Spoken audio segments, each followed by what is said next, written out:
Chess friends, I hope you are doing well. Today, I played a very exciting and remarkable chess game with Redfish Chess AI, which comes with a new version and a brand new chess engine in the modern chess era. This game was very prophylactic and amazing because I initiated the King's Gambit against it, and I will show you the chess opening strategies and tactics. So let's get started without wasting any time. I started the game with e4, we have e5, and here instead of playing knight f3 c3, or d4, I initiated my King's Gambit by playing f4. It is a very remarkable move because after it accepts my gambit, I considered knight f3, blocking the queen from coming to the h4 square, and the knight also blocks the queen's profile on Facebook. Now, Redfish can go with knight c6 and d6, but instead of all those moves, we have g5, protecting that pawn, and g4 can come on the next move. Here, you have a very cunning chess trap that you can initiate with d4.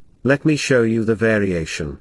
Making the center pawns strong, then, after g4 comes on the board, attacking the knight, instead of playing knight e5, you can shock black by playing bishop c4, putting pressure on the pawn and also sacrificing your own knight on f3. It is like a bomb blast move. As you can see, the knight dies by black's hand, and here you can castle, sacrificing another pawn on g2. Is this an insane chess game, or am I just sacrificing my pieces like mad?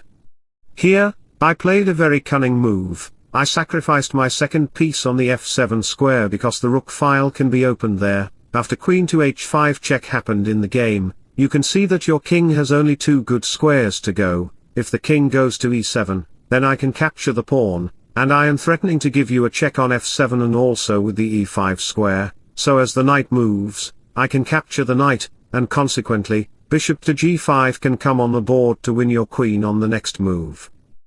Returning to the alternative variation, we discovered that playing king e7 is a very bad move. Also, king to g7 is a poisonous move because, at this point, I can capture the pawn, and as the knight moves here, you can see that queen to f7 can come, which is why as the knight comes to f6, queen g5 check followed by e5 will arrive, and I can win back my material, with the plus point that your king will face a problematic situation and the game will be in my hand. The position will be just over for you. Going back to all the variations, we discovered that playing d4 was a very good move to make the game adventurous, but I didn't consider that move. I went with my h4 move. It is also a prophylactic and sufficient move to initiate another chess trap. Then, after g4 comes on the board, attacking the knight, many players might think of playing bishop c4 to attack the pawn, but it is a completely rubbish move because I haven't castled yet. My rook is not there to get access to this visa card, and my queen cannot go to the h5 squares. Noticing all the disadvantages that I have, I decided to go with knight to e5, putting pressure on the g4 pawn.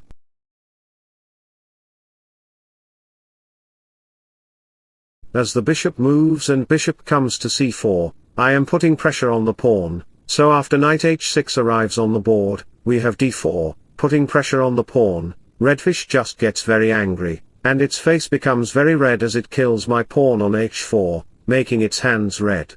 And also plays d6 to threaten my knight with a red flag. After a few moves, knight c6 attacks the pawn, and after knight to c3 happens on the board, you can see that the pawn becomes vulnerable, but the problem for you is that you cannot capture the pawn because after I capture your pawn, your knight will be under attack, so as c5 arrives on the board, I will consider knight to d5, and you can see that your bishop is under pressure by my rook. c3 can come on the board to kick away your knight.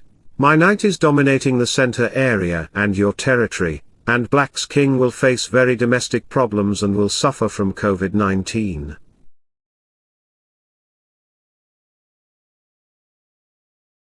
Going back to the position, we discovered that playing knight takes d4 is a bad move because it will slow down your development. That's the reason why we have knight to a5, and after bishop check, we have c6 to kick out the bishop. But here I played a very cunning move. I didn't save the bishop. Instead, I went with a danger level. I played not rook takes bishop, but bishop takes f4, sacrificing the bishop right away because if you dare to capture the bishop, I can win your knight right away. And black doesn't want to lose its favorite knight because it's crucial to have a knight in the opening or to defend the kingside position. that's the reason why it didn't capture the bishop, it just moved back its knight, and I played before, attacking the knight. Here, Redfish responds with a6, attacking my bishop, as the bishop moves, and a few moves later, we have queen e2, getting access to this half-open file where e5 can arrive to do center exchanges and open up the file to invade you. That's the reason why we have b5, bishop moving back, and a5 to attack the pawn. I responded with e5, and it just closed the position with d5, and here I declared war by playing a4, what an amazing move. As you can see, this a4 move and all the other pawns, along with the armies, are just fighting like in historical battles. All the army generals are also there. It is like a chess battle where two kings are fighting on the battlefield. Redfish decided to capture the pawn, and after recapture, we have queen a5, putting pressure on these knights significantly. As the knight moves back, many players might think of capturing the pawn on a4, but it is a completely bad move. The reason why it is a bad move is that I can capture the knight first, and after that, I can capture your bishop on the h4 square because your queen is not on d8 to protect the bishop. We have to notice that in chess, you should notice all of your pieces and their safety, just like in mathematics, where you also have to calculate and analyze all of the numbers and methods to get the answer.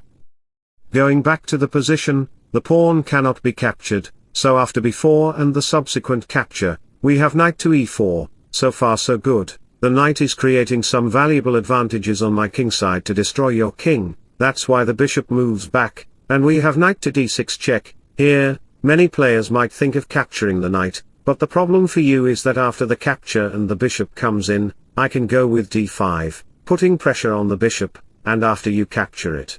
It does not matter because I can go with queen to e5, I can roll out the red carpet for the queen because the queen is going to capture the rook and win the game very easily. So going back to the position, as the knight cannot be captured, we have king f8, and after subsequent captures, even queen takes d4, queen d5 follows in the game to offer queen exchanges. Here, I notice that my pawn has a red carpet to become a new queen on the board. That's the reason why I did the queen exchanges and pushed forward my pawn. After a few moves, we have king to d3 on the board, noticing that the pawn on g2 is under attack.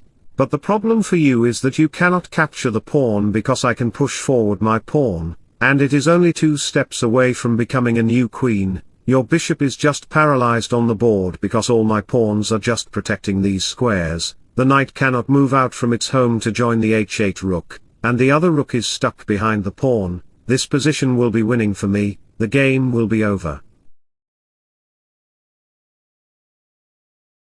So going back to the position, we see that the pawn cannot be captured. That's the reason why we have rook f2 followed by rook b2, and a few moves later, we captured. You can see that we are just pushing the pawn on a7, the pawn reached a7 very brilliantly, and as the bishop moves back, we have b3 followed by bishop c3, putting pressure on the rook. As the rook moves, we have knight e2 followed by rook to f4, and bishop g5 to attack the rook. It does not matter because you ignored your pawn on g4 completely, putting pressure on your king and bishop. So after the king moves, knight f4 happens on the board. You cannot capture the knight because I can simply recapture. As the knight moves, we have rook to a6, and the king cannot move anywhere because your bishop will hang there. Therefore, as the knight moves here, we have e6, putting pressure on the pawn. Here, you cannot play f6 at all because I can capture the d5 pawn, making 2 passed pawns for my invasion. In this position, you cannot even consider bishop takes f4 because I can capture the pawn on f7, and your knight on g6 will be under attack. I can also capture your bishop, creating too many problems for your position. So going back to the position, noticing the pawn problem, he played rook a2. This position has significant advantages for me because you cannot capture the pawn on a7 either. Because of e takes f7, your knight will be under attack, and I can promote to a new queen. So going back to the position, we have f6, knight capture here, and rook to e4. A few moves later, we have knight exchanges. He exchanged the pawn with his knight, and after a few more moves, we have a sequence of exchanges. This position is completely winning for me. After rook h3, I played rook f1 followed by rook to d3, happening again, we have rook to f7 followed by bishop to f6, leading to checkmate. The game is over, so this was a very amazing and crucial game. I hope you enjoyed it very much. If so, then don't forget to like and subscribe to my channel. Wishing you all the best. Bye bye, take care, see you soon.